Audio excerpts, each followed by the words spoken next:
Bonjour à vous, amis Gémeaux, bienvenue sur la chaîne, j'espère que tout le monde va bien. On se retrouve les amis pour aller voir vos énergies pour cette fin de mois de février. Alors, je vais commencer avec une carte conseil avec mon oracle du messager. Ensuite, je vais venir voir de quoi parle le tarot. Si nécessaire, je viendrai recouvrir un petit peu avec mon petit Lenormand, une carte ou deux. Ça dépend du tirage que je vais avoir, à moins que ce soit très limpide. Et puis pour les énergies sentimentales, je vais venir voir ça avec mon oracle des messages, des petites prières aux anges. Allez, on y va déjà avec la carte conseil pour vous. Attendez, j'ai rien dit encore.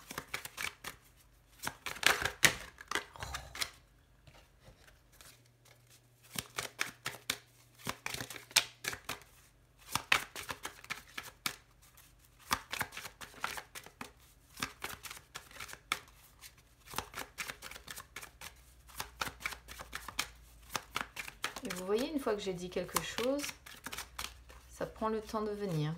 C'est toujours comme ça.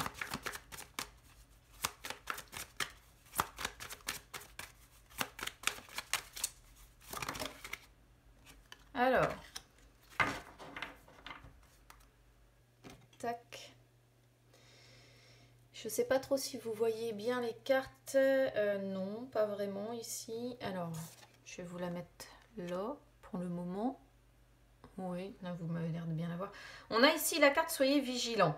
Alors, c'est une carte que j'aime pas beaucoup dans l'oracle du messager. En fait, c'est une carte qui vous demande d'être prudent, de faire attention en ce qui concerne les actes des autres, comme vos propres actes d'ailleurs.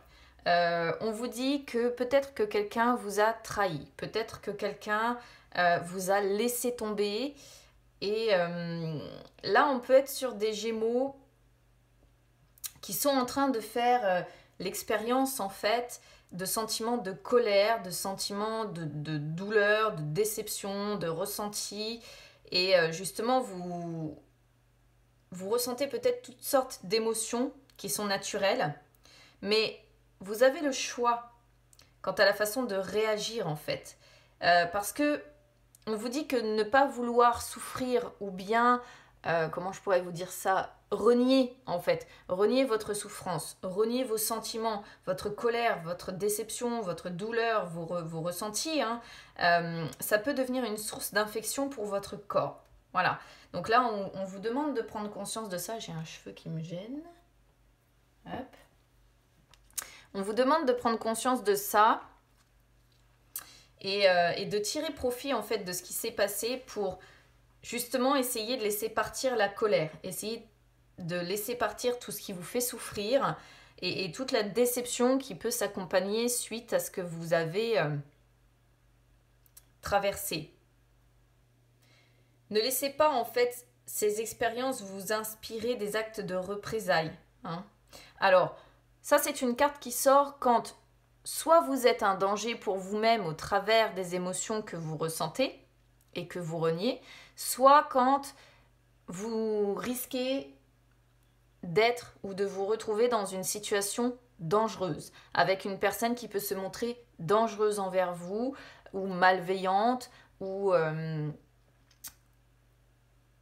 jalouse, ou tout ce que vous voulez, mais finalement dans une situation qui va vous porter préjudice. Alors on va voir de quoi va parler le tirage du tarot, mais en tout cas c'est vraiment une carte, quand celle-ci elle sort, je dis toujours qu'il faut vraiment faire très attention, parce que les rares fois où je l'ai eu dans des tirages, celle-ci en rendez-vous privé, j'avais toujours les personnes qui m'expliquaient un petit peu le contexte derrière, et c'était toujours des trucs vraiment, voilà, on était dans quelque chose de très nocif et surtout de très dangereux. Donc faites attention à vous, amis Gémeaux.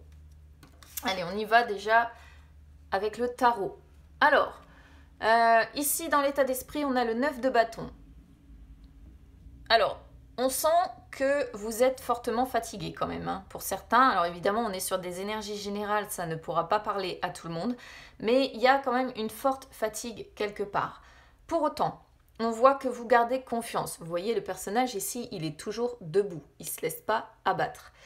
Vous persévérez, vous avez le courage en fait de résister à tout prix et vous avez encore, on va dire, l'énergie d'y arriver. En fait, vous êtes déterminé malgré cette forte fatigue que vous ressentez. Vous n'avez pas envie d'abandonner. Voilà où vous en êtes en fait sur cette fin février, hein, au niveau de votre état d'esprit. Alors, énergie du passé. Impératrice en inversé, énergie du présent, 9 de coupe, énergie du futur, le pape. On a 2 arcanes majeures ici, hein. L'impératrice et le pape qui vous entourent. Alors, l'impératrice en inversé, elle peut représenter plusieurs choses. Là, c'est ce qui s'est passé ces derniers jours, ces dernières semaines ou ces derniers mois pour certains. Ça peut vous représenter. Peut-être que vous avez un mal-être intérieur ces temps-ci, que vous n'êtes pas bien émotionnellement. Vous avez peut-être perdu votre influence ou votre pouvoir, on va dire, dans une situation. Vous avez peut-être subi des contretemps, vous avez peut-être même subi un échec. Pour d'autres, ça pourrait ici représenter une personne qui vous entoure. D'où la carte de la vigilance, je pense. C'est-à-dire que l'impératrice en inversé peut représenter une personne, homme ou femme, peu importe, on a tous un anima masculin et féminin en nous. Ça peut représenter une personne. Alors, l'impératrice est souvent quand même associée à l'amour. Je vais y arriver, je veux parler trop vite.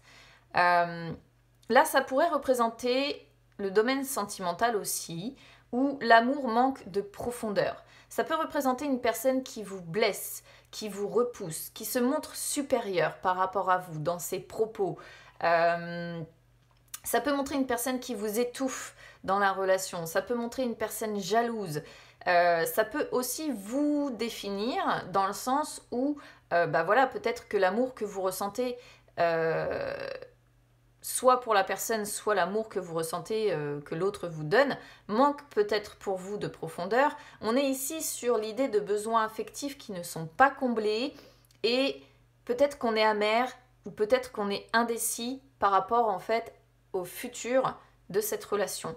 Donc il y a vraiment 2 potentialités ici. Soit ça vous représente le fait que vous êtes, comme je disais, dans le mal-être intérieur, émotionnellement pas très bien, avec une perte d'influence quelque part ou des échecs, des contretemps, soit ça représente une personne et c'est le côté cœur ici qui parle. Parce qu'on ne peut pas complètement exclure le côté cœur dans le sens où derrière il y a des coupes en fait. Alors, à partir du 15, là, qu'est-ce qu'on voit? On a le 9 de coupe. Ça, le 9 de coupe, c'est une très belle carte que j'aime beaucoup.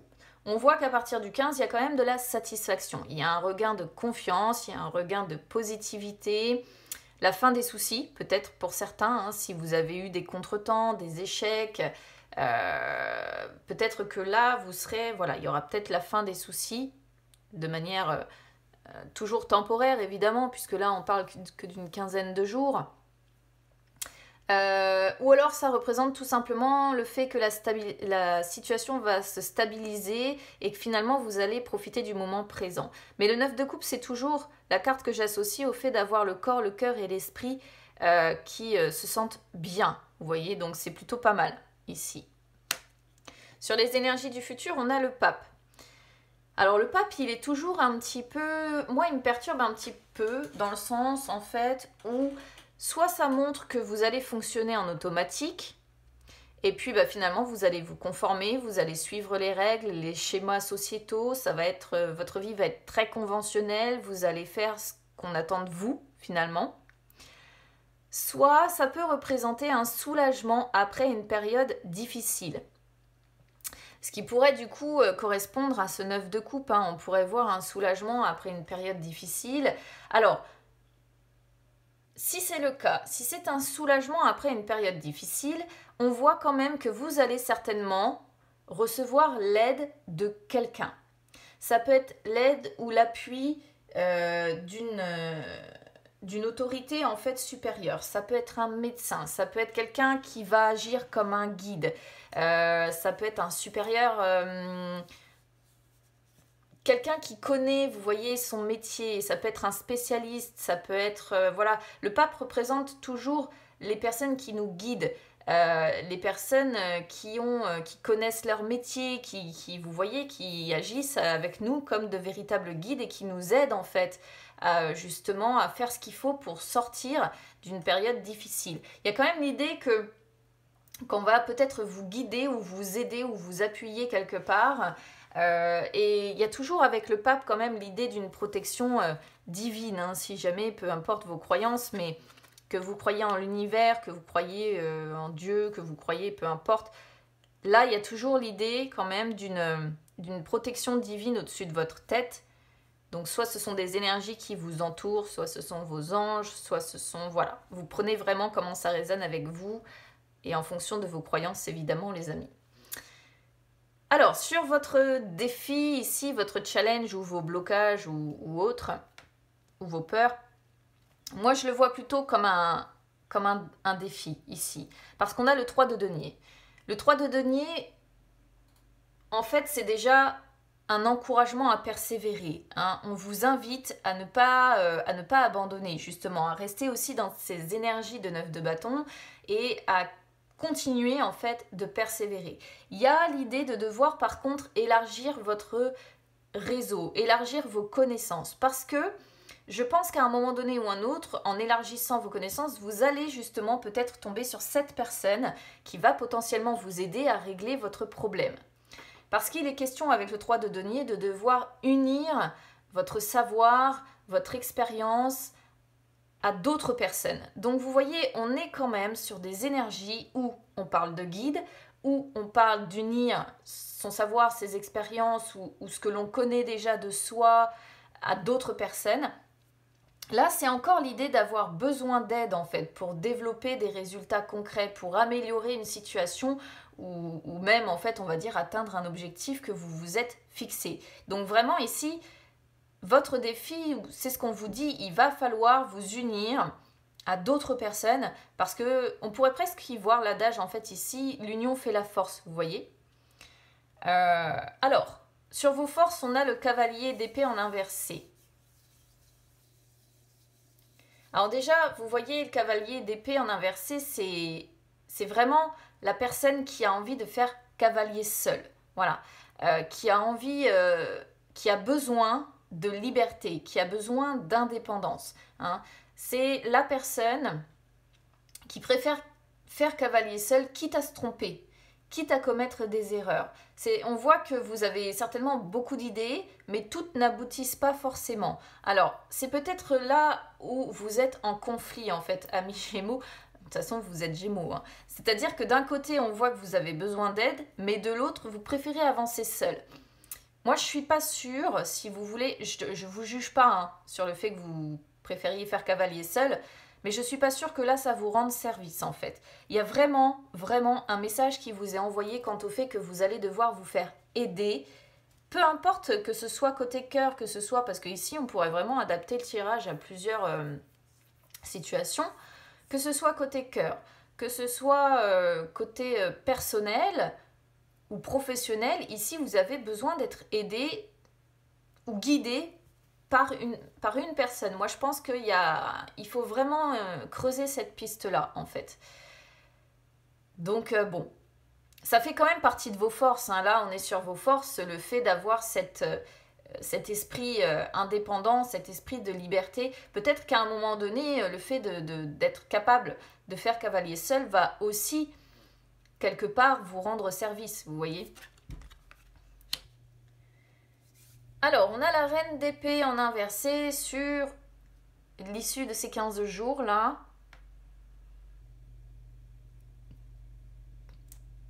Alors, vous voyez, la reine d'épée en inversé, je pense que c'est...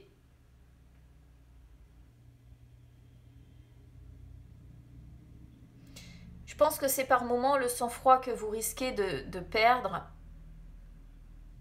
parce que vous avez une émotivité excessive. Ici, on pourrait voir ça.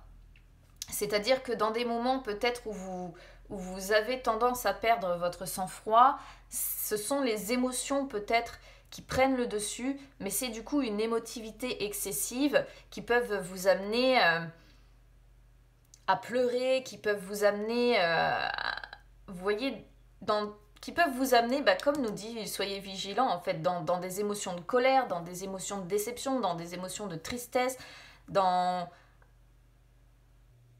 Moi, j'ai l'impression de voir ça en fait. C'est-à-dire vraiment lorsque on garde son sang-froid, on garde son sang-froid, on garde son sang-froid jusqu'à un moment donné ou un autre où c'est trop. Et quand l'émotivité prend le pas, c'est là un petit peu que vous avez tendance en fait à exploser.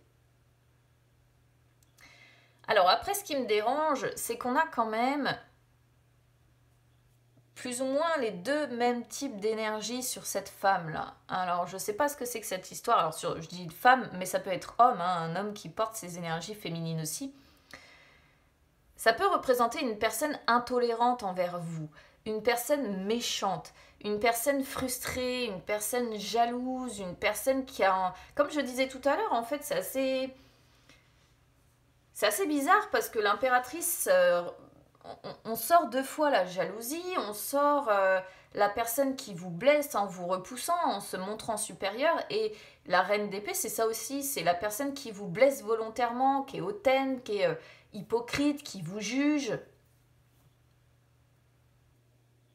Donc pour certains, est-ce que vous n'avez pas besoin d'aide justement pour régler quelque chose par rapport à cette personne-là? On pourrait se poser la question. Une personne qui pourrait vraiment représenter une sorte de danger quand même pour vous, hein, pour votre sphère émotionnelle, pour votre confiance en vous, pour tout ça, hein, parce que si vraiment vous avez une personne qui se comporte comme ça avec vous, homme ou femme, franchement, voilà quoi. Je vais aller recouvrir le pape pour essayer de voir, en savoir un petit peu plus, et puis je vais recouvrir la reine d'épée d'abord. L'impératrice sortant sur les énergies du passé, je vais essayer de recouvrir ces deux-là déjà. Je ne recouvrirai pas le 9 de coupe parce que c'est une belle carte, mais je veux juste voir le pape un petit peu.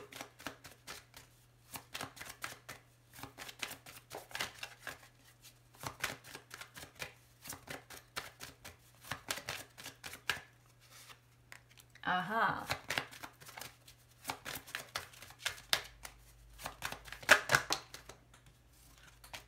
Regardez.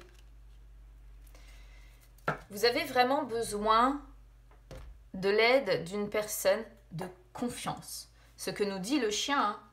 Parce que entre le chien et le bouquet, le chien c'est la personne de confiance, la personne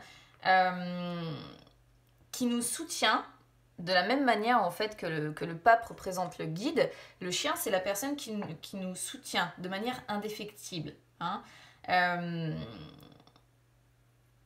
C'est vraiment la personne de confiance, la personne loyale, la personne sincère. Alors c'est souvent des amis ici qui sont représentés par les chiens, mais bon, pas nécessairement, parce que si vous avez quelqu'un de confiance, de loyal, il y a l'idée d'échanger avec cette personne, et c'est une personne qui peut vous permettre de vous rétablir, de retrouver votre, comment dire, votre estime de vous-même, de retrouver votre joie, votre bonheur, en fait, tout simplement. Donc, il y a vraiment l'idée d'une personne hein, sur qui vous allez devoir vous appuyer, moi, je pense. Hein. Alors, regardez cette reine d'épée, là.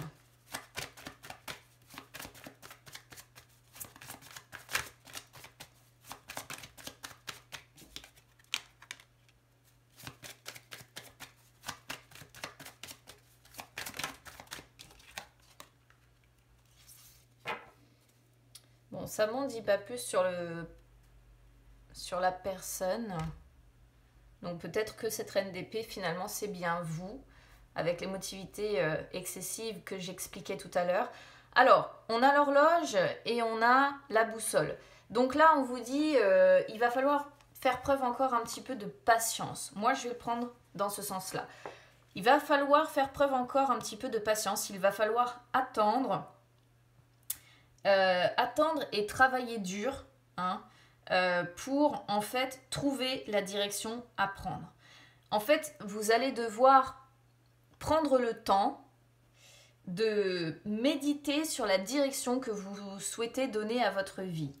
Et je pense que là, vous avez l'aide ou l'appui d'une personne qui peut vous aider à vous, comment dire, à vous réorienter ou bien à vous aider sur le chemin que vous devez prendre, sur la direction que vous devez prendre. Encore une fois, avec la boussole, c'est un petit peu comme le 9 de bâton. Il y a l'idée quand même d'être épuisé et fatigué quand même de la situation. Allez, on va aller voir les énergies sentimentales.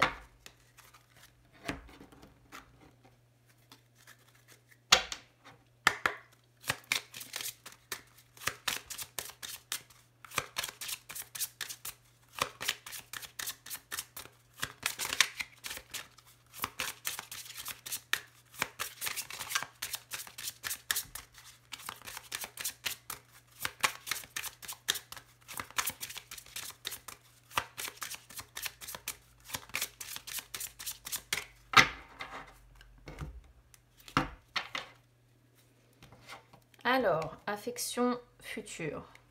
Ah, ouais. Alors, affection, c'est une carte qui, comment je pourrais vous dire ça, qui vous... Alors, ça peut être un conseil, dans le sens conseil où on vous dit, il est temps de témoigner votre affection aux personnes que vous aimez. C'est une carte qui dit que si votre cœur est triste ou fatigué, il est quand même encore capable de s'ouvrir à des marques d'affection pour retrouver un petit peu de vigueur, pour retrouver l'envie d'elle-même. L'envie d'elle-même. L'envie d'aimer, je vais y arriver. Si au contraire votre cœur est joyeux, on vous dit qu'il est capable du coup d'offrir beaucoup d'amour et que vous êtes l'affection et que vous méritez l'affection. Là, ça montre quand même que on vous dit quand même, osez être qui vous êtes. Aimez-vous déjà tel que vous êtes et vous serez aimé en retour, comme vous êtes. N'essayez pas de vous changer, c'est un petit peu le message que l'on pourrait comprendre ici. Parce que vous êtes capable d'aimer les personnes qui vous entourent et vous êtes capable d'être aimé pour ce que vous êtes avant tout. Alors, c'est assez marrant que ça sorte avec le futur parce que le futur, ça nous dit que finalement, il n'y a rien qui est complètement écrit côté cœur. C'est-à-dire que la question peut-être que certains d'entre vous se posent, c'est que vous évoquez la possibilité de la réalisation de quelque chose ou de la concrétisation de quelque chose, mais là, vous êtes dans une situation actuellement qui est en pleine évolution côté cœur. Donc il est possible que certains Gémeaux ici manquent quand même d'affection et que le tirage que l'on avait concerne quand même une personne qui, comme je disais, cette impératrice en inversé ou cette reine d'épée en inversé, une personne qui vous blesse, qui vous repousse, une personne jalouse, qui vous étouffe, une personne où l'amour manque de profondeur et manque, je pense, aussi d'affection. Mais on vous dit en fait que comme le futur n'est pas écrit, vous pouvez utiliser votre énergie pour influencer les événements futurs. On vous demande en fait ici de vous recentrer sur vos désirs les plus profonds, de croire en vos rêves et d'agir en fait en conséquence pour changer votre futur. Parce qu'il n'y a que les actions qui se matérialisent dans la matière. Si vous restez dans les illusions, c'est sûr qu'il n'y a rien qui se fera. Voilà. Donc, il y a un travail à faire autour de l'affection. Soit vous en manquez concrètement, réellement, et vous êtes avec une personne qui, comme l'impératrice en inversé le suggère, une personne qui n'est pas vraiment dans l'amour, qui n'est pas vraiment dans l'affection. Dans l'affection, ça veut tout dire ça. Le lapsus. Et vous voyez, derrière, on a fidélité et sexualité. Donc il peut même y avoir, en dehors d'un défaut d'affection, il peut même y avoir un problème de sexualité. Parce que fidélité peut représenter un souci d'infidélité dans l'air. Parce que vous pourriez soit avoir des problèmes sexuels avec la personne avec qui vous êtes déjà, ce qui pourrait en fait vous conduire à l'infidélité, soit soit votre besoin d'affection, en fait, vous conduit à l'infidélité et finalement, vous avez une personne qui sexuellement vous attire réellement, quoi. Vraiment, maintenant, c'est à vous de prendre en fonction de comment ça résonne avec vous. Donc, n'hésitez pas à me dire, hein, les amis, comment ça vous aura parlé. Du coup. Alors, n'hésitez pas à vous abonner à la chaîne, c'est gratuit, ou à me suivre sur les réseaux sociaux, Instagram, Facebook, c'est gratuit également. Je vous souhaite bon courage, les amis. Il y a vraiment l'idée de devoir vous faire aider, hein, je pense, pour réussir à sortir de cette situation-là. Donc, écoutez, n'hésitez pas à demander de l'aide, hein. On n'est jamais... par moment, c'est nécessaire. Voilà ce que j'aurais à dire. Et écoutez, je vous souhaite bon courage. J'attends de vous lire. Et puis, écoutez, on se retrouve très vite. À bientôt.